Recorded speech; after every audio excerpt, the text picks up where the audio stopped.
आप सुन रहे हैं जगत गुरु तत्वदर्शी संत रामपाल जी महाराज द्वारा लिखित पुस्तक गीता तेरा ज्ञान अमृत का पेज नंबर 94। इस श्लोक गीता अध्याय 13 श्लोक 31 में भी यही स्पष्ट किया है कि वह परमात्मा अनादि होने से, निर्गुण होने से प्रत्येक प्राणी के शरीर में यानी सूर्य जैसे घड़े में स्थित होने पर भी न तो कुछ करता है, क्योंकि सब कार्य परमात्मा की शक्ति करती है।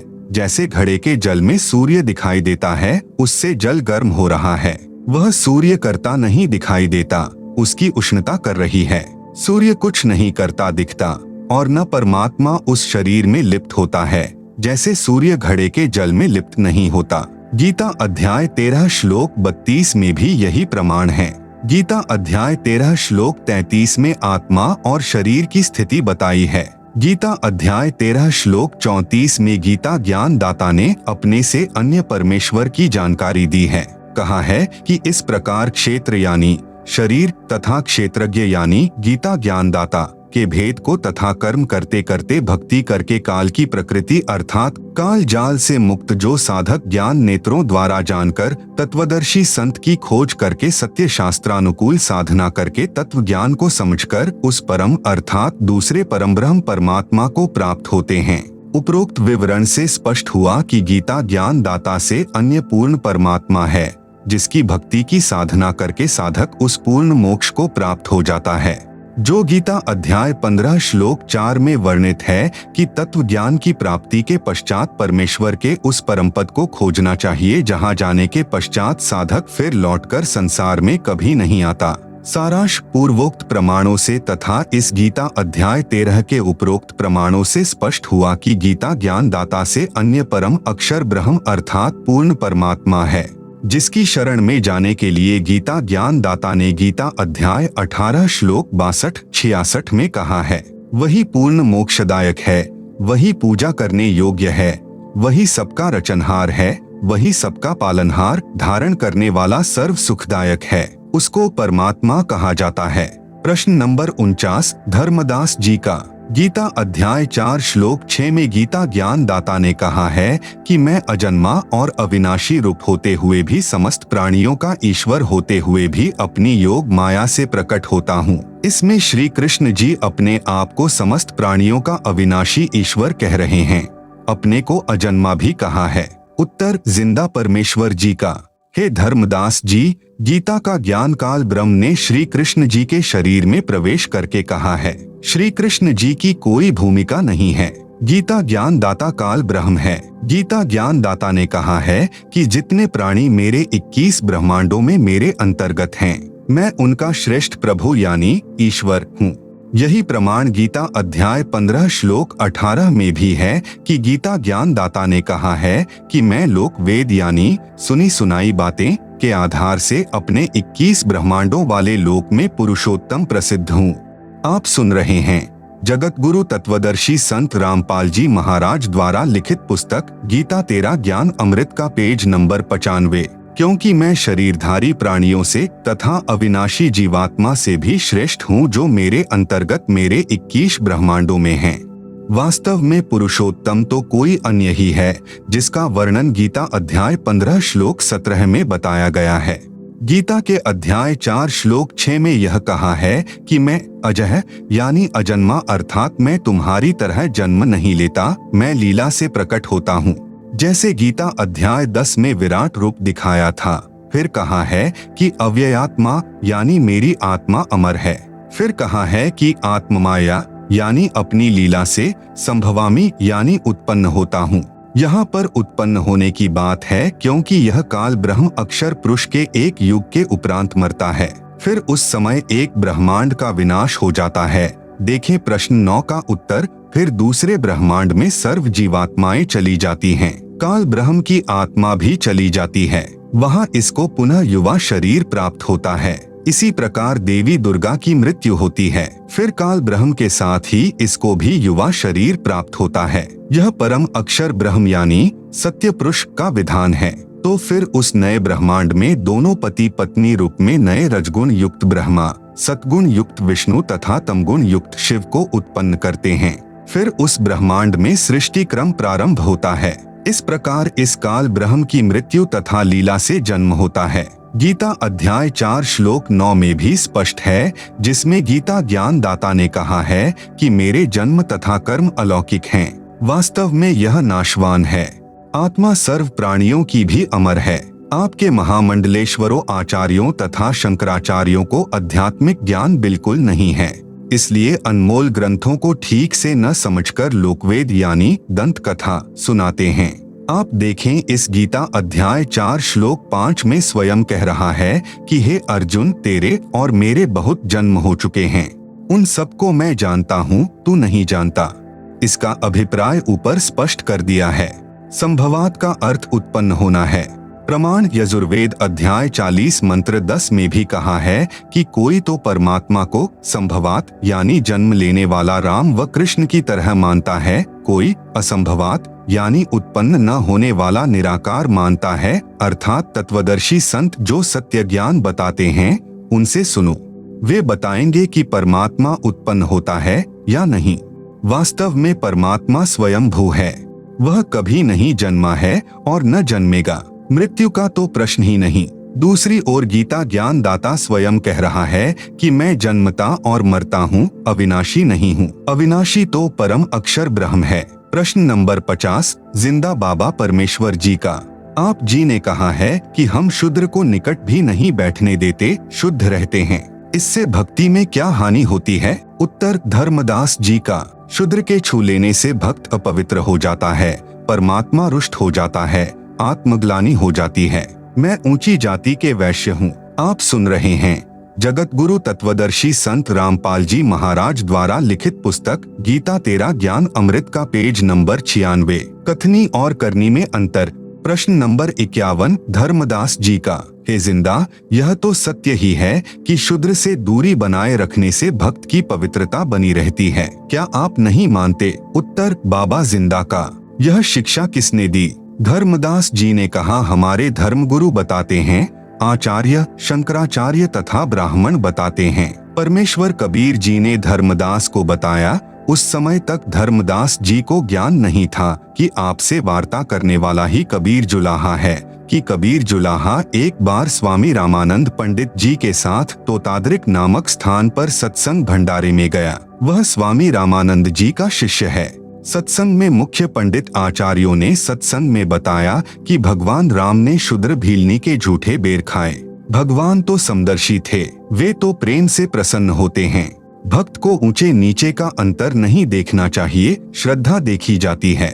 लक्ष्मण ने सबरी को शूद्र जानकर ग्लानि करके बेर नहीं खाए, फेंक दिए। बाद में वे बेर संजीवन बूटी बने। रावण के साथ युद्ध में लक्ष्मण मूर्छित हो गया। तब हनुमान जी द्रोणागिरी पर्वत को उठाकर लाए, जिस पर संजीवन बूटी उन झूठे बेरों से उगी थी। उस बूटी को खाने से लक्ष्मण सचेत हुआ, जीवन रक्षा हुई। शबरी की भगवान के प्रति ऐसी श्रद्धा थी। किसी की श्रद्धा को ठेस नहीं पहुंचानी चाहिए। सत्संग के तुरंत बाद लंगर यानी भोजन भंडारा शुरू हुआ। पंडितों ने पहले ही योजना बना रखी थी कि स्वामी रामानंद ब्राह्मण के साथ शूद्र जुलाहा कबीर आया है। वह स्वामी रामानंद का शिष्य है। रामानंद जी के साथ खाना खाएगा, हम ब्राह्मणों का अपमान होगा, इसलिए 2 स्थानों पर लंगर शुरू कर दिया। जो पंडितों के लिए भंडार था, उसमें खाना खाने के लिए एक शर्त रखी कि जो पंडितों वाले भंडारे में खाना खाएगा उसको वेदों के 4 मंत्र सुनाने होंगे। जो मंत्र नहीं सुना पाएगा वह सामान्य भंडारे में भोजन खाएगा। उनको पता था कि कबीर जुलाहा काशी वाला तो अशिक्षित है, उसको वेद मंत्र कहाँ से याद हो सकते हैं। सब पंडित जी 4 वेद मंत्र सुनाकर पंडितों वाले भोजन भंडारे में प्रवेश कर रहे थे। पंक्ति लगी थी, उसी पंक्ति में कबीर जुलाहा यानी धानक भी खड़ा था। वेद मंत्र सुनाने की कबीर जी की बारी आई। थोड़ी दूरी पर एक भैंसा यानी झोटा घास चर रहा था। कबीर जी ने भैंसे को पुकारा, कहा कि हे भैंस पंडित, कृपया यहाँ आइएगा।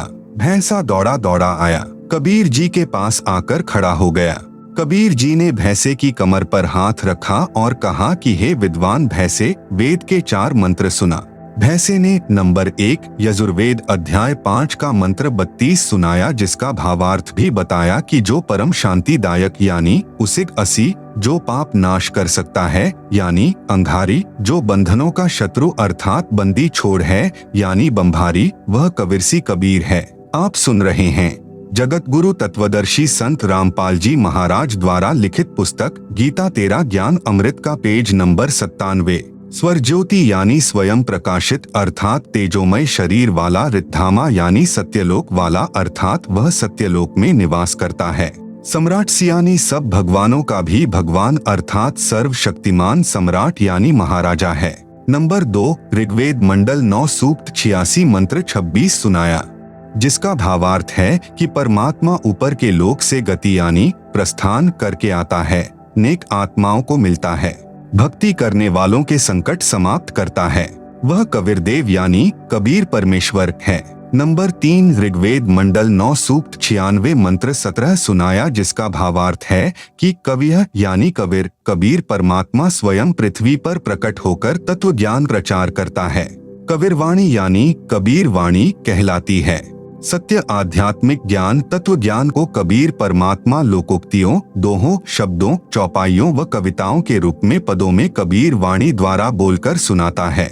नंबर 4 ऋग्वेद मंडल 9 सूक्त 94 मंत्र 1 भी सुनाया, जिसका भावार्थ है कि परमात्मा कवियों की तरह आचरण करता हुआ पृथ्वी पर एक स्थान से दूसरे स्थान जाता है। भैंसा फिर बोलता है कि भोले पंडितों, जो मेरे पास इस पंक्ति में जो मेरे ऊपर हाथ रखे खड़ा है, यह वही परमात्मा कबीर है जिसे लोग कवि कहकर पुकारते हैं। इन्हीं की कृपा से मैं आज मनुष्यों की तरह वेद मंत्र सुना रहा हूँ।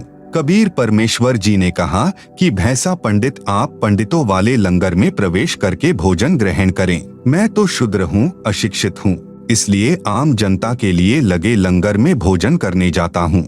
उसी समय सर्व पंडित जो भैंसे को वेद मंत्र बोलते देखकर एकत्रित हो गए थे, कबीर जी के चरणों में गिर गए तथा अपनी भूल की क्षमा याचना की।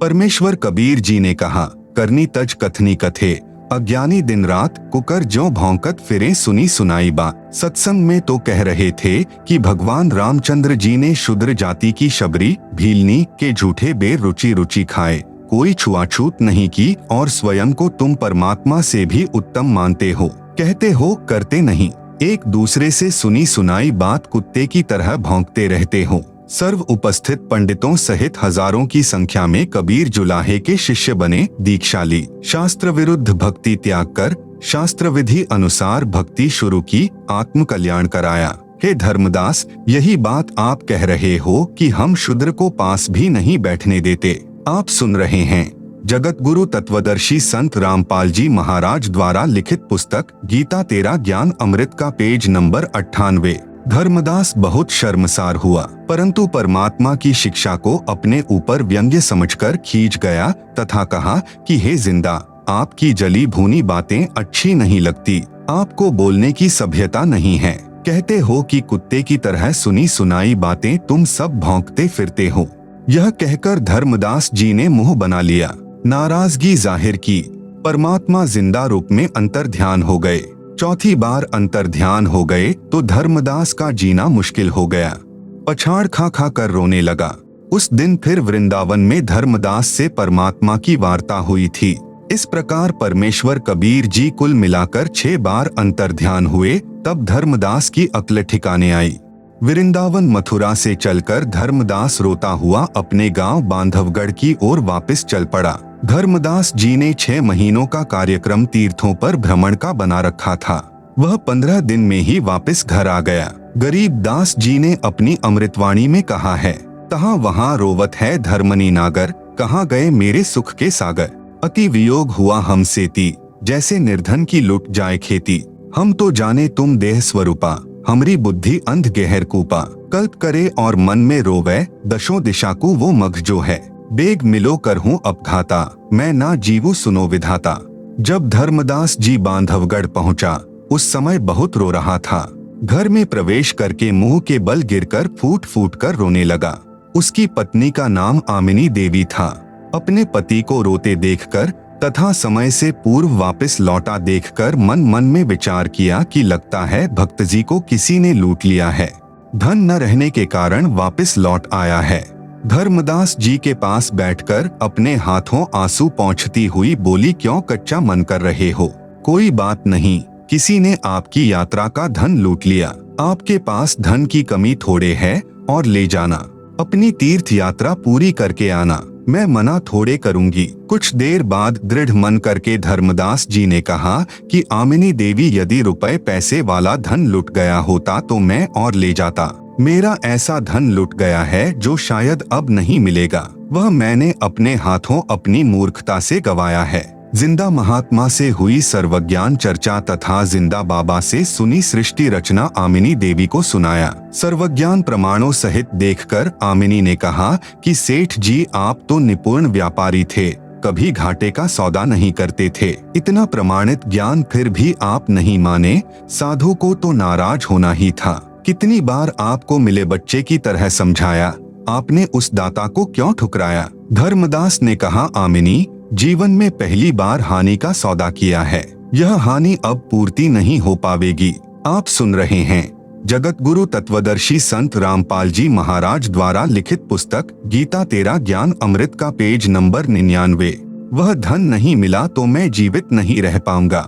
धर्मदास जी को सतलोक में ले जाना। 6 महीने तक परमेश्वर जिंदा नहीं आए। धर्मदास रो रो अकुलाए, खाना नाम मात्र रह गया। दिन में कई बार घंटों रोना, शरीर सूखकर कांटा हो गया। एक दिन धर्मदास जी से आमिनी देवी ने पूछा कि हे स्वामी, आपकी यह हालत मुझसे देखी नहीं जा रही है। आप विश्वास रखो, जब पहले कितनी बार आए हैं तो अब की बार भी आएंगे। धर्मदास ने कहा कि इतना समय पहले कभी नहीं लगाया। लगता है मुझ पापी से बहुत नाराज हो गए हैं, बात भी नाराजगी की है। मैं महामूर्ख हूँ आमिनी देवी, अब मुझे उनकी कीमत का पता चला है। भोले भाले नजर आते हैं, वे परमात्मा के विशेष कृपा पात्र हैं। इतना ज्ञान देखा न सुना। आमिनी ने पूछा कि उन्होंने बताया हो कि वे कैसे कैसे मिलते हैं, कहाँ कहाँ जाते हैं? धर्मदास जी ने कहा कि वे कह रहे थे कि मैं वहाँ अवश्य जाता हूँ जहाँ पर धर्म भंडारे यानी लंगर होते हैं, वहाँ लोगों को ज्ञान समझाता हूँ। आमिनी देवी ने कहा कि आप भंडारा कर दो, हो सकता है कि जिंदा बाबा आ जाए। धर्मदास जी बोले कि मैं तो 3 दिन का भंडारा करूंगा। आमिनी देवी पहले तो कंजूसी करती थी। धर्मदास 3 दिन का भंडारा कहता था तो वह 1 दिन पर अड़ जाती थी, परंतु उस दिन आमिनी ने तुरंत हाँ कर दी कि कोई बात नहीं, आप 3 दिन का भंडारा करो। धर्मदास जी ने दूर दूर तक 3 दिन के भोजन भंडारे का संदेश भिजवा दिया, साधुओं का निमंत्रण भिजवा दिया। निश्चित दिन को भंडारा प्रारंभ हो गया। 2 दिन बीत गए, साधु महात्मा आए, ज्ञान चर्चा होती रही, परंतु जो ज्ञान जिंदा बाबा ने बताया था उसका उत्तर किसी के पास नहीं पाया। धर्मदास जी जानबूझकर साधुओं से प्रश्न करते थे कि क्या ब्रह्मा, विष्णु, शिव का भी जन्म होता है? उत्तर वही घिसा पिटा मिलता कि इनके कोई माता पिता नहीं हैं। इससे धर्मदास को स्पष्ट हो जाता कि वह जिंदा महात्मा नहीं आया है। वेश बदलकर आता तो भी ज्ञान तो सही बताता। तीसरे दिन भी दोपहर तक में जिंदा बाबा नहीं आए। धर्मदास जी ने दृढ़ निश्चय करके कहा कि यदि आज जिंदा बाबा नहीं आए तो मैं आत्महत्या करूंगा। ऐसे जीवन से मरना भला। परमात्मा तो अंतर्यामी हैं, जान गए कि आज भक्त पक्का मरेगा। उसी समय कुछ दूरी पर कदम्ब का पेड़ था, उसके नीचे उसी जिंदा वाली वेशभूषा में बैठे धर्मदास को दिखाई दिए। धर्मदास दौड़कर गया, ध्यानपूर्वक देखा, जिंदा महात्मा के गले से लग गया, अपनी गलती की क्षमा मांगी, कभी ऐसी गलती न करने का बार बार वचन किया। तब परमात्मा धर्मदास के घर में गए। आमिनी तथा धर्मदास दोनों ने बहुत सेवा की, दोनों ने दीक्षा ली। आप सुन रहे हैं जगत गुरु तत्वदर्शी संत रामपाल जी महाराज द्वारा लिखित पुस्तक गीता तेरा ज्ञान अमृत का पेज नंबर 100। परमात्मा ने जिंदा रूप में उनको प्रथम मंत्र की दीक्षा दी। कुछ दिन परमेश्वर उनके बाग में रहे। फिर एक दिन धर्मदास ने ऐसी ही गलती कर दी, परमात्मा अचानक गायब हो गए। धर्मदास जी ने अपनी गलती को घना यानी बहुत महसूस किया, खाना पीना त्याग दिया, प्रतिज्ञा कर ली कि जब तक दर्शन नहीं दोगे पीना खाना बंद। धर्मदास शरीर से बहुत दुर्बल हो गए, उठा बैठा भी नहीं जाता था। छठे दिन परमात्मा आए, धर्मदास को अपने हाथों उठाकर गले से लगाया, अपने हाथों खाना खिलाया।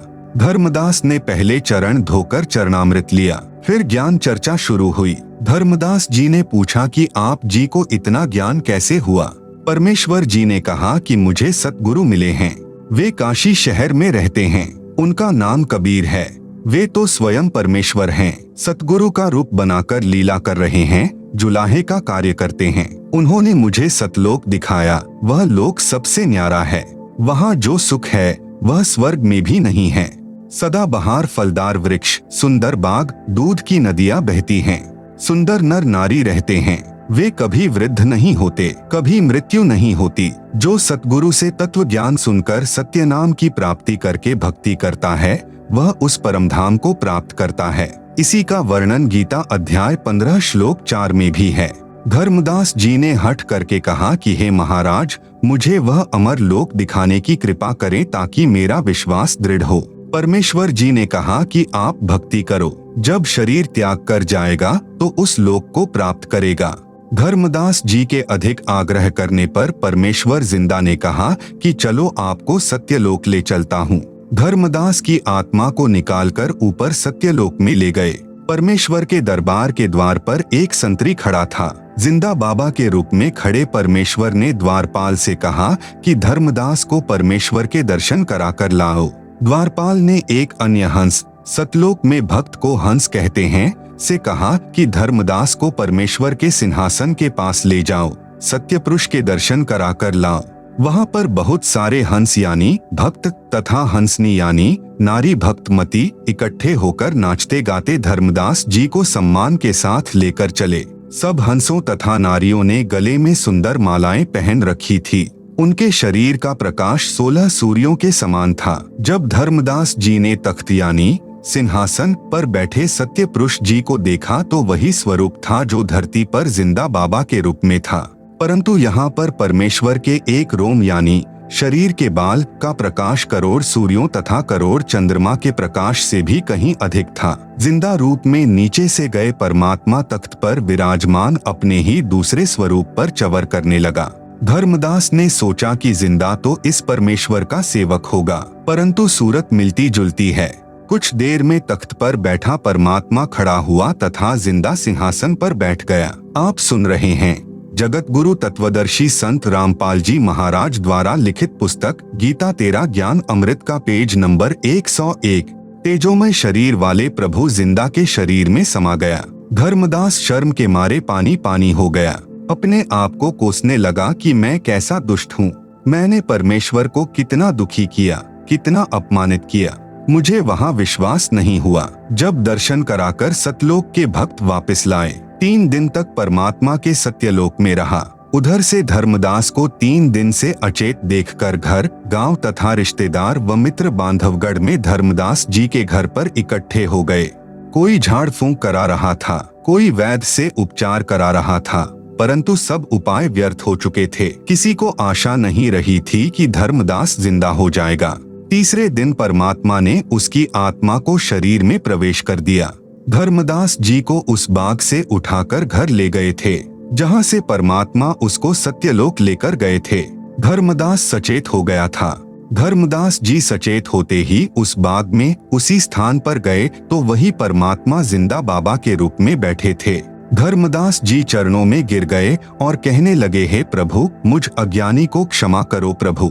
अवगुण मेरे बाप जी, बख्सो गरीब निवाज, जो मैं पूत कुपुत हूँ, बहुर पिता को लाज। मुझे विश्वास नहीं हो रहा था कि आप परमात्मा हैं, आप परम अक्षर ब्रह्म हैं। कभी कभी आत्मा तो कहती थी कि पूर्ण ब्रह्म के बिना ऐसा ज्ञान पृथ्वी पर कौन सुना सकता है, परंतु मन तुरंत विपरीत विचार खड़े कर देता था। हे सत्य पुरुष, आपने अपने शरीर की वह शोभा जो सत्यलोक में है, यहाँ क्यों प्रकट नहीं कर रखी? परमेश्वर जी ने कहा कि धर्मदास, यदि मैं उसी प्रकाशयुक्त शरीर से इस काल लोक में आ जाऊं तो क्षर पुरुष ज्योति निरंजन भी इसी को कहते हैं, व्याकुल हो जाए। मैं अपना सर्व कार्य गुप्त करता हूँ। यह मुझे एक सिद्धि वाला संत मानता है, लेकिन इसको यह नहीं मालूम कि मैं कहाँ से आया हूँ, कौन हूँ। परमेश्वर ने धर्मदास से प्रश्न किया कि आपको कैसा लगा मेरा देश?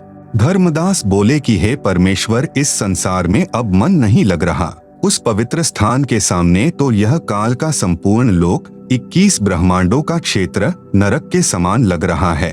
जन्म मरण यहाँ का अटल विधान है। 84 लाख प्रकार के प्राणियों के जीवन भोगना भी अनिवार्य है। प्रत्येक प्राणी इसी आशा को लेकर जीवित है कि अभी नहीं मरूंगा, परंतु फिर भी कभी भी मृत्यु को प्राप्त हो जाता है। प्रत्येक प्राणी एक दूसरे से कपट से बातें करता है, लेकिन आपके सत्यलोक में सब व्यक्ति प्यार से बातें करते हैं, निष्कपट व्यवहार करते हैं। मैंने तीनों दिन यही जांच की थी।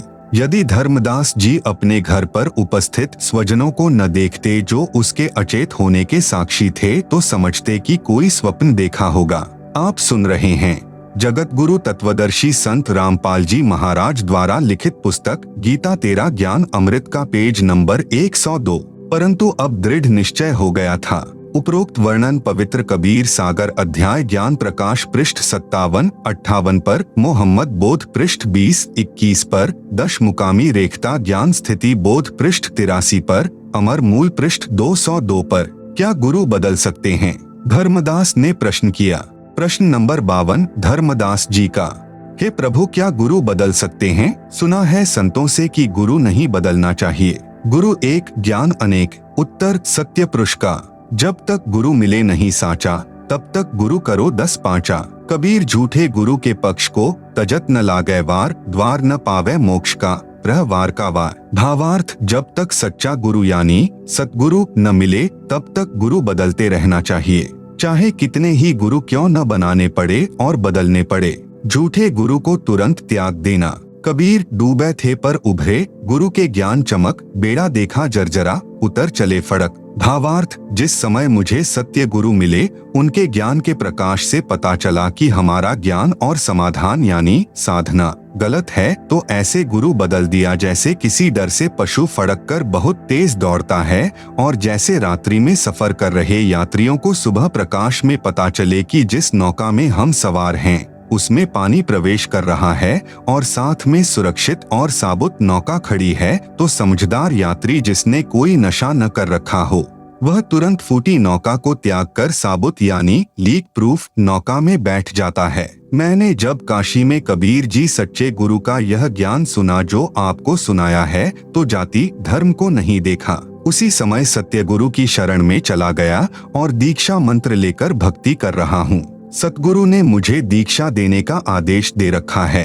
हे धर्मदास, विचार कीजिए, यदि एक वैद्य से रोगी स्वस्थ नहीं होता तो क्या अन्य डॉक्टर के पास नहीं जाता? धर्मदास ने कहा कि जाता है, जाना भी चाहिए, जीवन रक्षा करनी चाहिए। परमेश्वर ने कहा कि इसी प्रकार मनुष्य जन्म जीव कल्याण के लिए मिलता है। जीव को जन्म मरण का दीर्घ रोग लगा है।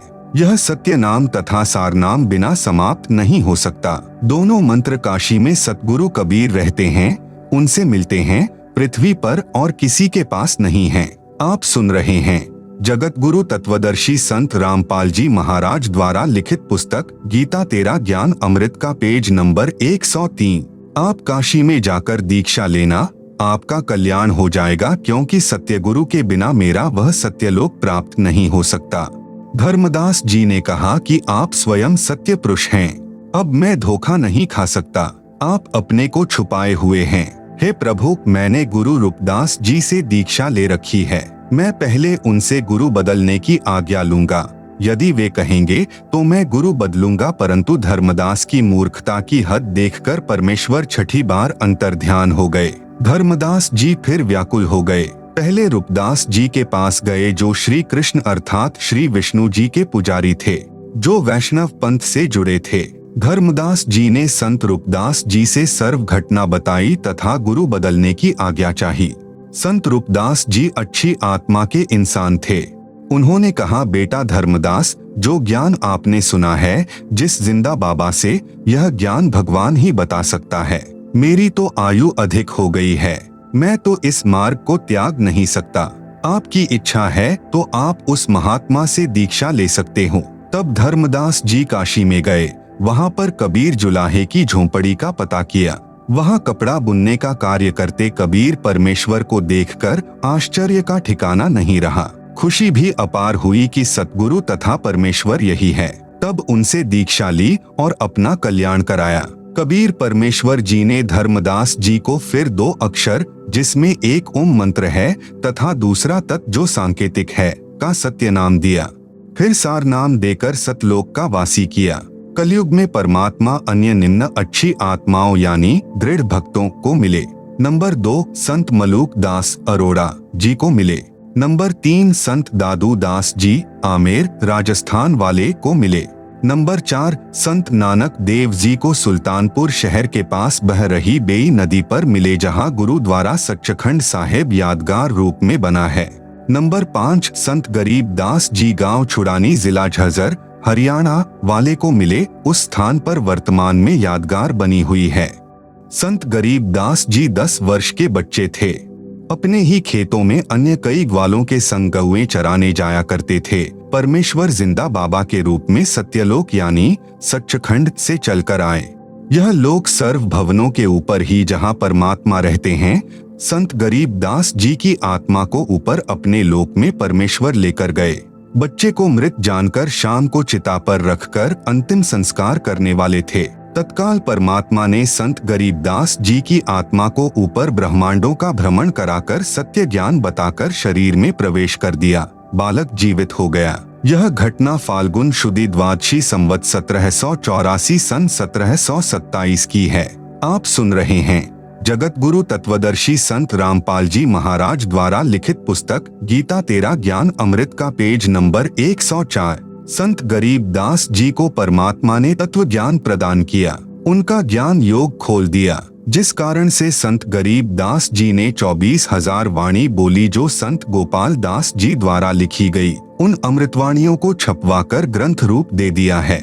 यह दास यानी संत रामपाल दास उसी से सत्संग किया करता है। संत गरीबदास जी ने अमृत वाणी में कहा है, गरीब हम सुल्तानी नानक तारे दादू को उपदेश दिया, जाति जुलाहा भेद ना पाया, काशी माहे कबीर हुआ। गरीब अनंत कोटि ब्रह्मांड का, एक रति नहीं भार, सतगुरु पुरुष कबीर हैं, कुल के सिरजनहार। भावार्थ, संत गरीबदास जी ने परमात्मा से प्राप्त दिव्य दृष्टि से देखकर भूत भविष्य का ज्ञान कहा है। बताया है कि जो काशी नगर उत्तर प्रदेश में जुलाहा कबीर जी थे, वे सर्व ब्रह्मांडों के सृजनहार हैं। सर्व ब्रह्मांडों को अपनी शक्ति से ठहराया है।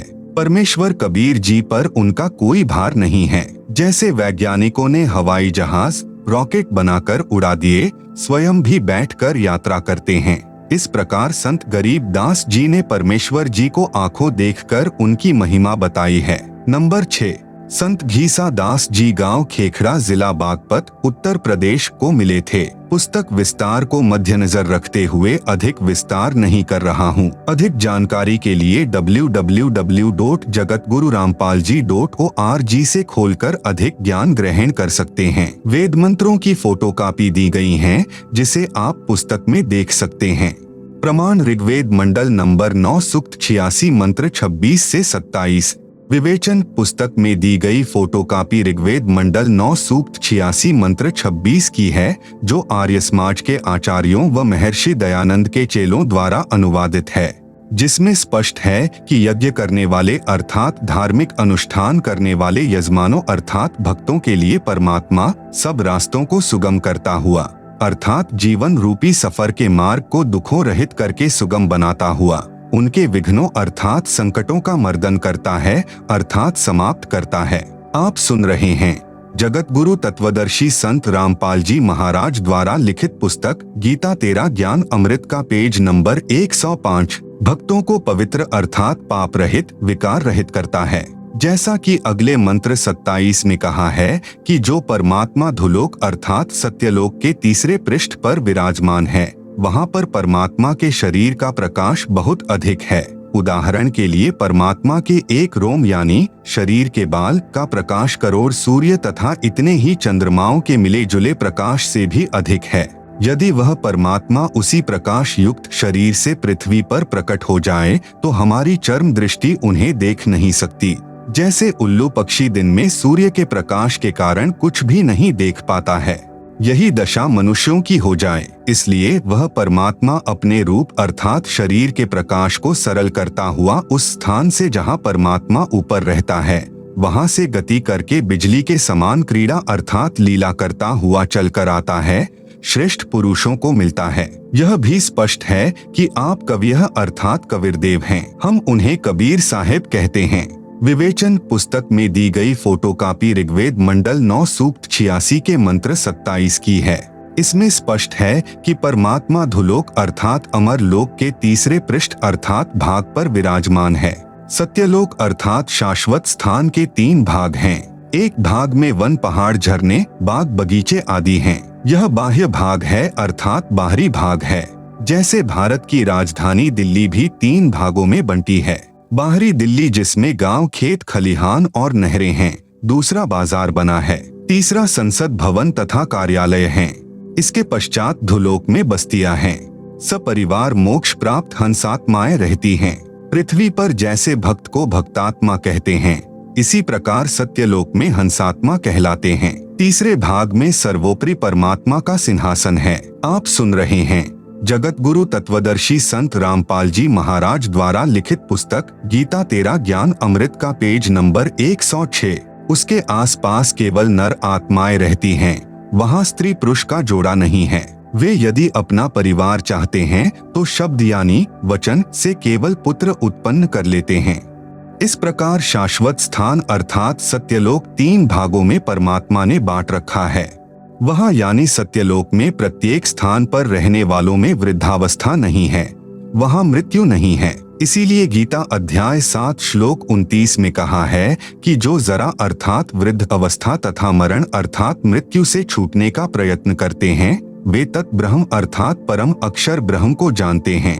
सत्यलोक में सत्य पुरुष रहता है, वहाँ पर जरा मरण नहीं है।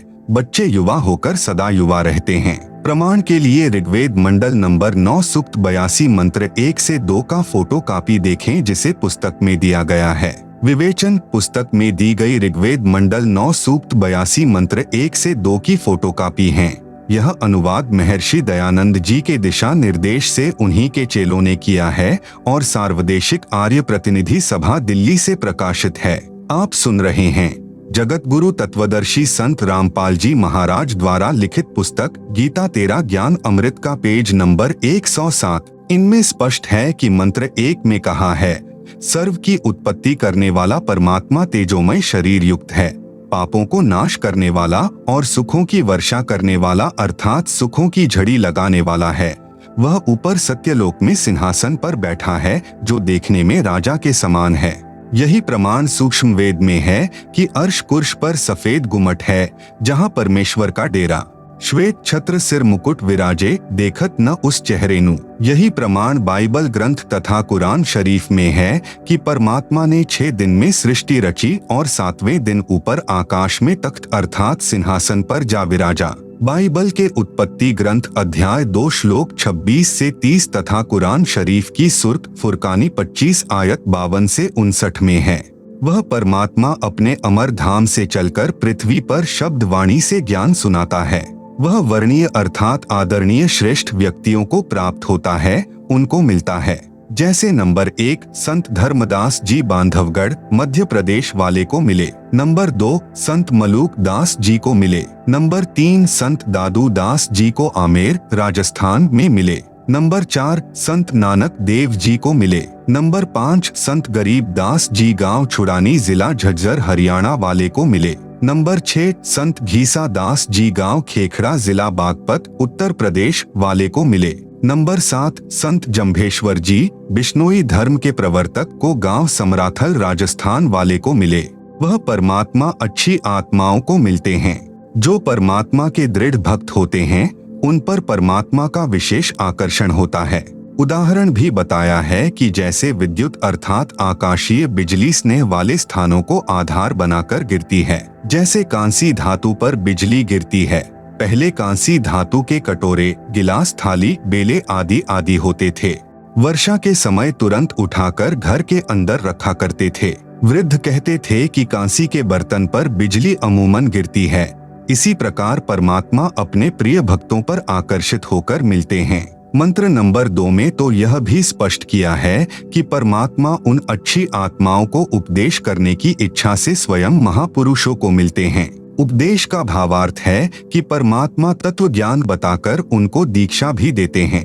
उनके सतगुरु भी स्वयं परमात्मा होते हैं। यह भी स्पष्ट किया है कि परमात्मा अत्यंत गतिशील पदार्थ अर्थात बिजली के समान तीव्रगामी होकर हमारे धार्मिक अनुष्ठानों में आप पहुंचते हैं। आप जी ने पीछे पढ़ा कि संत धर्मदास को परमात्मा ने यही कहा था कि मैं वहां पर अवश्य जाता हूं जहां धार्मिक अनुष्ठान होते हैं, क्योंकि मेरी अनुपस्थिति में काल कुछ भी उपद्रव कर देता है, जिससे साधकों की आस्था परमात्मा से छूट जाती है। मेरे रहते वह ऐसी गड़बड़ नहीं कर सकता। आप सुन रहे हैं जगत गुरु तत्वदर्शी संत रामपाल जी महाराज द्वारा लिखित पुस्तक गीता तेरा ज्ञान अमृत का पेज नंबर 108। इसीलिए गीता अध्याय 3 श्लोक 15 में कहा है कि वह अविनाशी परमात्मा जिसने ब्रह्म को भी उत्पन्न किया सदा ही यज्ञों में प्रतिष्ठित है, अर्थात धार्मिक अनुष्ठानों में उसी को इष्ट रूप में मानकर आरती स्तुति करनी चाहिए। इस ऋग्वेद मंडल 9 सूक्त 82 मंत्र 2 में यह भी स्पष्ट किया है कि आप कविर्वेधस्य यानी कविर्देव है, जो सर्व को उपदेश देने की इच्छा से आते हो। आप पवित्र परमात्मा हैं, हमारे पापों को छुड़वाकर अर्थात नाश करके। हे अमर परमात्मा, आप हमको सुख दें और द्युतम वसाना निर्निजम परियसी यानी हम आपकी संतान हैं। हमारे प्रति वह वात्सल्य वाला प्रेम भाव उत्पन्न करते हुए उसी निर्निजम यानी सुंदर रूप को परियासी यानी उत्पन्न करें, अर्थात हमारे को अपने बच्चे जानकर जैसे पहले और जब चाहें तब आप अपनी प्यारी आत्माओं को प्रकट होकर मिलते हैं, उसी तरह हमें भी दर्शन दें। प्रमाण के लिए ऋग्वेद मंडल नंबर 9 सूक्त 96 मंत्र 16 से 20 का फोटो कापी देखें, जिसे पुस्तक में दिया गया है। ऋग्वेद मंडल 9 सूक्त 96 के मंत्र 16 में कहा है कि हे परमात्मन, आप अपने श्रेष्ठ गुप्त नाम का ज्ञान कराएं। उस नाम को मंत्र 17 में बताया है कि वह कविया यानी कविर्देव है। आप सुन रहे हैं जगत गुरु तत्वदर्शी संत रामपाल जी महाराज द्वारा लिखित पुस्तक गीता तेरा ज्ञान अमृत का पेज नंबर 109 मंत्र नंबर 17 की केवल हिंदी शिशुम जज्ञानम हरियंतम यानी परमेश्वर जानबूझकर तत्व ज्ञान बताने के उद्देश्य से शिशु रूप में प्रकट होता है। उनके ज्ञान को सुनकर मरुतो गणेन यानी भक्तों का बहुत बड़ा समूह उस परमात्मा का अनुयायी बन जाता है। मृजंती शुमयंती वहिन, वह ज्ञान बुद्धिजीवी लोगों को समझाता है। वे उस परमेश्वर की स्तुति भक्ति तत्व ज्ञान के आधार से करते हैं। वह भक्ति वहिन यानी शीघ्र लाभ देने वाली होती है। वह परमात्मा अपने तत्व ज्ञान को काव्येना यानी कवित्व से अर्थात कवियों की तरह दोहों शब्दों लोकोक्तियों चौपाइयों द्वारा, कविर गीर्भियः यानी कविर वाणी द्वारा अर्थात कबीर वाणी द्वारा, पवित्रम अतिरेभन यानी शुद्ध ज्ञान को उच्चे स्वर में गर्ज गर्ज कर बोलते हैं। वह कवियः यानी कवि की तरह आचरण करने वाला कविरदेव, संत यानी संत रूप में प्रकट, सोम यानी अमर परमात्मा होता है। ऋग्वेद मंडल 9 सूक्त 96 मंत्र 17। विशेष इस मंत्र के मूल पाठ में 2 बार कवियः शब्द है। आर्य समाज के अनुवादकर्ताओं ने एक कवियः का अर्थ ही नहीं किया है। ऋग्वेद मंडल 9 सूक्त 96 मंत्र 18 का फोटो कापी दिया गया है, जिसे आप पुस्तक में देख सकते हैं। विवेचन पुस्तक में दी गई ऋग्वेद मंडल 9 सूक्त 96 मंत्र 18 की फोटो कापी है, जिसका अनुवाद महर्षि दयानंद जी के अनुयायियों ने किया है। सार्वदेशिक आर्य प्रतिनिधि सभा दिल्ली द्वारा अनुवादित है। इस पर विवेचन करते हैं। इसके अनुवाद में भी बहुत सी गलतियां हैं जो आर्य समाज के आचार्यों ने की है। हम संस्कृत भी समझ सकते हैं। विवेचन करता हूँ तथा यथार्थ अनुवाद व भावार्थ स्पष्ट करता हूँ। मंत्र 17 में कहा है कि ऋषि या संत रूप में प्रकट होकर परमात्मा अमृतवाणी अपने मुख कमल से बोलता है और उस ज्ञान को समझकर अनेकों अनुयायियों का समूह बन जाता है। यह यानी जो वाणी परमात्मा तत्व ज्ञान की सुनाता है, वे ऋषिकृत यानी ऋषि रूप में प्रकट परमात्मा कृत सहस्रणीय यानी हजारों वाणियां अर्थात कबीर वाणियां, ऋषि मना यानी ऋषि स्वभाव वाले भक्तों के लिए स्वर्शाह यानी आनंददायक होती हैं। आप सुन रहे हैं जगत गुरु तत्वदर्शी संत रामपाल जी महाराज द्वारा लिखित पुस्तक गीता तेरा ज्ञान अमृत का पेज नंबर 110। कविनाम पदवीयः यानी कवित्व से दोहों चौपाइयों में वाणी बोलने के कारण वह परमात्मा प्रसिद्ध कवियों में से एक कवि की भी पदवी प्राप्त करता है।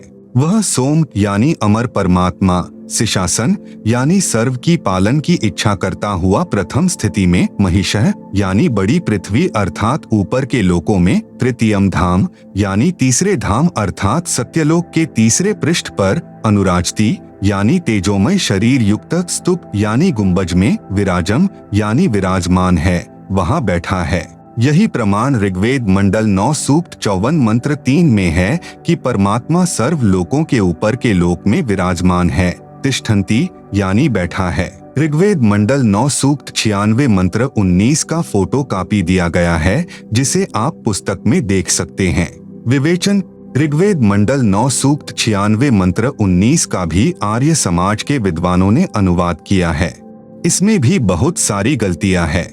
पुस्तक विस्तार के कारण केवल अपने मतलब की जानकारी प्राप्त करते हैं। इस मंत्र में चौथे धाम का वर्णन है, जो आप जी सृष्टि रचना में पढ़ेंगे उससे पूर्ण जानकारी होगी। पढ़े इसी पुस्तक के पृष्ठ 120 पर। परमात्मा ने ऊपर के 4 लोक अजर अमर रचे हैं। नंबर 1 अनामी लोक जो सबसे ऊपर है, नंबर 2 अगम लोक, नंबर 3 अलख लोक, नंबर 4 सत्यलोक। हम पृथ्वी लोक पर हैं। यहाँ से ऊपर के लोकों की गिनती करेंगे तो नंबर 1 सत्यलोक, नंबर 2 अलख लोक, नंबर 3 अगम लोक तथा नंबर 4 अनामी लोक गिना जाता है। उस चौथे धाम में बैठकर परमात्मा ने सर्व ब्रह्मांडों व लोकों की रचना की। शेष रचना सत्यलोक में बैठकर की थी। आर्य समाज के अनुवादकों ने तुरीय परमात्मा अर्थात चौथे परमात्मा का वर्णन किया है। यह चौथा धाम है। उसमें मूल पाठ मंत्र 19 का भावार्थ है कि तत्वदर्शी संत चौथे धाम तथा चौथे परमात्मा का विभक्ति यानी भिन्न भिन्न वर्णन करता है। आप सुन रहे हैं जगत गुरु तत्वदर्शी संत रामपाल जी महाराज द्वारा लिखित पुस्तक गीता तेरा ज्ञान अमृत का पेज नंबर 111। पाठक जन कृपया पढ़ें सृष्टि रचना इसी पुस्तक के पृष्ठ 120 पर, जिससे आप जी को ज्ञान होगा कि लेखक संत रामपाल दास ही वह तत्वदर्शी संत है जो तत्व ज्ञान से परिचित है। ऋग्वेद मंडल 9 सूक्त 96 मंत्र 20 का फोटो कॉपी देखें जिसे पुस्तक में दिया गया है। विवेचन: ऋग्वेद मंडल 9 सूक्त 96 मंत्र 20 का यथार्थ ज्ञान जानते हैं। इस मंत्र का अनुवाद महर्षि दयानंद के चेलों द्वारा किया गया है। इनका दृष्टिकोण यह रहा है कि परमात्मा निराकार है, क्योंकि महर्षि दयानंद जी ने यह बात दृढ़ की है कि परमात्मा निराकार है। इसलिए अनुवादक ने सीधे मंत्र का अनुवाद घुमा फिराकर किया है। जैसे मूल पाठ में लिखा है, मर्य न शुभः तन्वा मृजानः अत्यः न श्रित्वा सने धनानाम वृषे व्यूथा परिकोशम अर्शन कनिकृदत चंबोह आविवेश। अनुवाद: जैसे मर्यः न यानी मनुष्य सुंदर वस्त्र धारण करता है, ऐसे परमात्मा मनुष्य के समान शुभः तन्व यानी सुंदर शरीर, मृजानः यानी धारण करके, अत्यः यानी अत्यंत गति से चलता हुआ, सने धनानाम यानी भक्ति धन के धनियों अर्थात पुण्यात्माओं को सने यानी प्राप्ति के लिए आता है। यूथा वृषेव यानी जैसे एक समुदाय को उसका सेनापति प्राप्त होता है, ऐसे वह परमात्मा संत व ऋषि रूप में प्रकट होता है तो उसके बहुत संख्या में अनुयायी बन जाते हैं और परमात्मा उनका गुरु रूप में मुखिया होता है। वह परमात्मा परिकोशम यानी प्रथम ब्रह्मांड में, अर्शन यानी प्राप्त होकर अर्थात आकर, कनिकृदत यानी ऊंचे स्वर में सत्य ज्ञान उच्चारण करता हुआ, चंबोह यानी पृथ्वी खंड में, अविवेश यानी प्रविष्ट होता है। भावार्थ: जैसे पूर्व में वेद मंत्रों में कहा है कि परमात्मा ऊपर के लोक में रहता है, वहां से गति करके अपने रूप को अर्थात शरीर के तेज को सरल करके पृथ्वी पर आता है। इस ऋग्वेद मंडल 9 सूक्त 96 मंत्र 20 में उसी की पुष्टि की है। कहा है कि जैसे मनुष्य वस्त्र धारण करता है, ऐसे अन्य शरीर धारण करके परमात्मा मानव रूप में पृथ्वी पर आता है और धनानाम यानी दृढ़ भक्तों यानी अच्छी पुण्यात्माओं को प्राप्त होता है, उनको वाणी उच्चारण करके तत्व ज्ञान सुनाता है। आप सुन रहे हैं जगत गुरु तत्वदर्शी संत रामपाल जी महाराज द्वारा लिखित पुस्तक गीता तेरा ज्ञान अमृत का पेज नंबर 112। विवेचन: ये ऋग्वेद मंडल 9 सूक्त 96 मंत्र 16 से 20 की फोटो कापियां हैं, जिनका हिंदी अनुवाद महर्षि दयानंद सरस्वती आर्य समाज प्रवर्तक के दिशा निर्देश से उनके आर्य समाजी चेलों ने किया है। यह अनुवाद कुछ कुछ ठीक है, अधिक गलत है। पहले अधिक ठीक या कुछ कुछ गलत था जो मेरे द्वारा शुद्ध करके विवेचन में लिख दिया है। अब अधिक गलत को शुद्ध करके लिखता हूँ।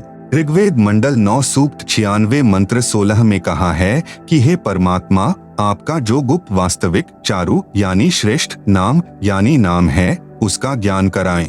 प्रिय पाठकों, जैसे भारत के राजा को प्रधानमंत्री कहते हैं, यह उनकी पदवी का प्रतीक है। उनका वास्तविक नाम कोई अन्य ही होता है। जैसे पहले प्रधानमंत्री जी पंडित जवाहरलाल नेहरू जी थे। जवाहरलाल उनका वास्तविक नाम है। इस मंत्र 16 में कहा है कि हे परमात्मा, आपका जो वास्तविक नाम है वह सोत्रिम्य यानी उपासना करने का, स्वायुध यानी स्वचालित शस्त्र के समान, पूयमान यानी अज्ञान रूपी गंध को नाश करके पापनाशक है। आप अपने उस सत्य मंत्र का हमें ज्ञान कराएं। देव सोम यानी हे अमर परमेश्वर, आपका वह मंत्र श्वासों द्वारा नाक आदि, गाह यानी इंद्रियों से, वासुम अभि यानी श्वास उश्वास से जपने से, सप्तिरिव यानी सप्तिह इव यानी विद्युत जैसी गति से अर्थात शीघ्रता से, अभिवाजम यानी भक्ति धन से परिपूर्ण करके, श्रवस्यामी यानी ऐश्वर्य को तथा मोक्ष को प्राप्त कराइए। प्रिय पाठकों से निवेदन है कि इस ऋग्वेद मंडल 9 सूक्त 96 मंत्र 16 के अनुवाद में बहुत सी गलतियां थी जो शुद्ध कर दी हैं। प्रमाण के लिए मूल पाठ में अभिवाजम शब्द है, इसका अनुवाद नहीं किया गया है। इसके स्थान पर अभिगमय शब्द का अर्थ जोड़ा है जो मूल पाठ में नहीं है। विवेचन ऋग्वेद मंडल 9 सूक्त 96 मंत्र 17 के अनुवाद में भी बहुत गलतियां हैं जो आर्य समाजियों द्वारा अनुवादित है। अब शुद्ध करके लिखता हूँ। जैसा कि पूर्वोक्त ऋग्वेद मंडल 9 सूक्त 86 तथा 82 के मंत्रों में प्रमाण है कि परमात्मा अपने शाश्वत स्थान से जो धूलोक के तीसरे स्थान पर विराजमान है, वहां से चलकर पृथ्वी पर जानबूझकर किसी खास उद्देश्य से प्रकट होता है। परमात्मा सर्व ब्रह्मांडों में बसे प्राणियों की परवरिश 3 स्थिति में करते हैं।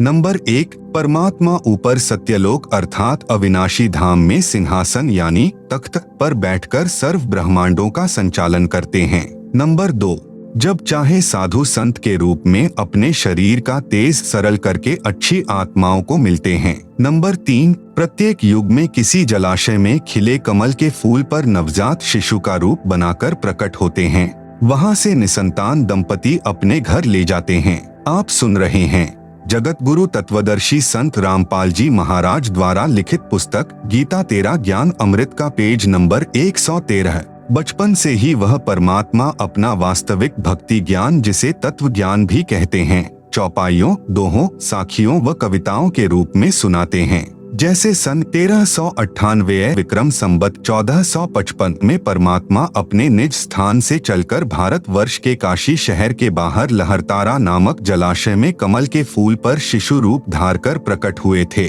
वहां से नीरू नीमा जुलाहा दंपति अपने घर ले गए थे।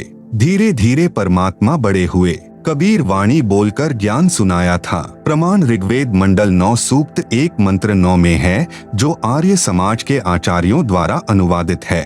उसमें भी कुछ गलती है, अधिक नहीं। कृपया पढ़े यह ऋग्वेद मंडल 9 सूक्त 1 मंत्र 9 की फोटोकॉपी जिसे पुस्तक में दिया गया है।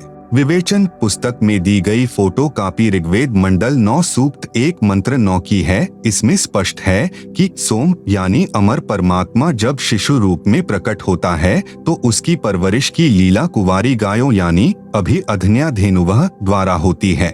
यही प्रमाण कबीर सागर के अध्याय ज्ञान प्रकाश में है कि जिस परमेश्वर कबीर जी को नीरू नीमा अपने घर ले गए, तब शिशु रूपधारी परमात्मा ने न अन्न खाया न दूध पिया। फिर स्वामी रामानंद जी के बताने पर एक कुंवारी गाय अर्थात एक बछिया नीरू लाया। उसने तत्काल दूध दिया।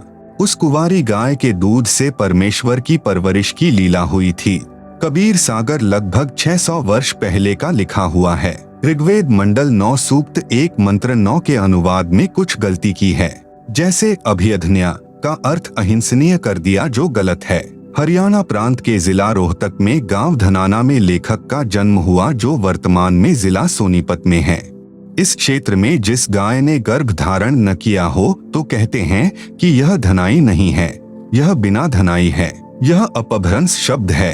एक गाय के लिए अधनी शब्द है, बहुवचन के लिए अधन्या शब्द है। अधन्या का अर्थ है बिना धनाई गौवें तथा अभिधन्या का अर्थ है पूर्ण रूप से बिना धनाई अर्थात कुंवारी गायें अर्थात बछिया। आप सुन रहे हैं जगत गुरु तत्वदर्शी संत रामपाल जी महाराज द्वारा लिखित पुस्तक गीता तेरा ज्ञान अमृत का पेज नंबर 114। अब ऋग्वेद मंडल 9 सूक्त 96 मंत्र 17 का शुद्ध अनुवाद करता हूँ। केवल हिंदी। शिशुम जज्ञानम हरियंतम, यानी परमेश्वर जानबूझकर तत्व ज्ञान बताने के उद्देश्य से शिशु रूप में प्रकट होता है। उनके ज्ञान को सुनकर मरुतो गणेन यानी भक्तों का बहुत बड़ा समूह उस परमात्मा का अनुयायी बन जाता है। मृजंती शुम्यंती वहिन, यानी वह ज्ञान बुद्धिजीवी लोगों को समझाता है। वे उस परमेश्वर की स्तुति भक्ति तत्व ज्ञान के आधार से करते हैं। वह भक्ति वहिन यानी शीघ्र लाभ देने वाली होती है। वे परमात्मा अपने तत्व ज्ञान को काव्यना यानी कवित्व से अर्थात कवियों की तरह दोहों शब्दों लोकोक्तियों चौपाइयों द्वारा, कबीर गीर्भियः यानी कबीर वाणी द्वारा अर्थात कबीर वाणी द्वारा, पवित्रम अतिरेभन यानी शुद्ध ज्ञान को ऊंचे स्वर में गर्ज गर्ज कर बोलते हैं। वह कवियः यानी कवि की तरह आचरण करने वाला कबीरदेव, संत यानी संत रूप में प्रकट, सोम यानी अमर परमात्मा होता है। ऋग्वेद मंडल 9 सूक्त 96 मंत्र 17। विशेष इस मंत्र के मूल पाठ में 2 बार कवियः शब्द है। आर्य समाज के अनुवादकर्ताओं ने एक कवियः का अर्थ ही नहीं किया है। विवेचन ऋग्वेद मंडल 9 सूक्त 96 मंत्र 18 पर विवेचन करते हैं। इसके अनुवाद में भी बहुत सी गलतियां हैं। हम संस्कृत भी समझ सकते हैं। विवेचन करता हूँ तथा यथार्थ अनुवाद व भावार्थ स्पष्ट करता हूँ। मंत्र 17 में कहा कि ऋषि या संत रूप में प्रकट होकर परमात्मा अमृतवाणी अपने मुख कमल से बोलता है और उस ज्ञान को समझकर अनेकों अनुयायियों का समूह बन जाता है। यह यानी जो वाणी परमात्मा तत्व ज्ञान की सुनाता है, वे ऋषिकृत यानी ऋषि रूप में प्रकट परमात्मा कृत सहस्रणीथः यानी हजारों वाणियां अर्थात कबीर वाणियां, ऋषिम्ना यानी ऋषि स्वभाव वाले भक्तों के लिए स्वर्शाह यानी आनंददायक होती हैं। कविनाम पदवीयः यानी कवित्व से दोहों चौपाइयों में वाणी बोलने के कारण वह परमात्मा कवियों में से एक प्रसिद्ध कवि की पदवी भी प्राप्त करता है। वह सोम यानी अमर परमात्मा, सिशासन यानी सर्व की पालन की इच्छा करता हुआ प्रथम स्थिति में, महिषः यानी बड़ी पृथ्वी अर्थात ऊपर के लोकों में, तृतीयम धाम यानी तीसरे धाम अर्थात सत्यलोक के तीसरे पृष्ठ पर, अनुराजती यानी तेजोमय शरीर युक्त स्तूप यानी गुंबज में, विराजम यानी विराजमान है, वहाँ बैठा है। यही प्रमाण ऋग्वेद मंडल 9 सूक्त 54 मंत्र 3 में है कि परमात्मा सर्व लोकों के ऊपर के लोक में विराजमान है। तिष्ठन्ति यानी बैठा है। विवेचन ऋग्वेद मंडल 9 सूक्त 96 मंत्र 19 का भी आर्य समाज के विद्वानों ने अनुवाद किया है। इसमें भी बहुत सारी गलतियां हैं। पुस्तक विस्तार के कारण केवल अपने मतलब की जानकारी प्राप्त करते हैं।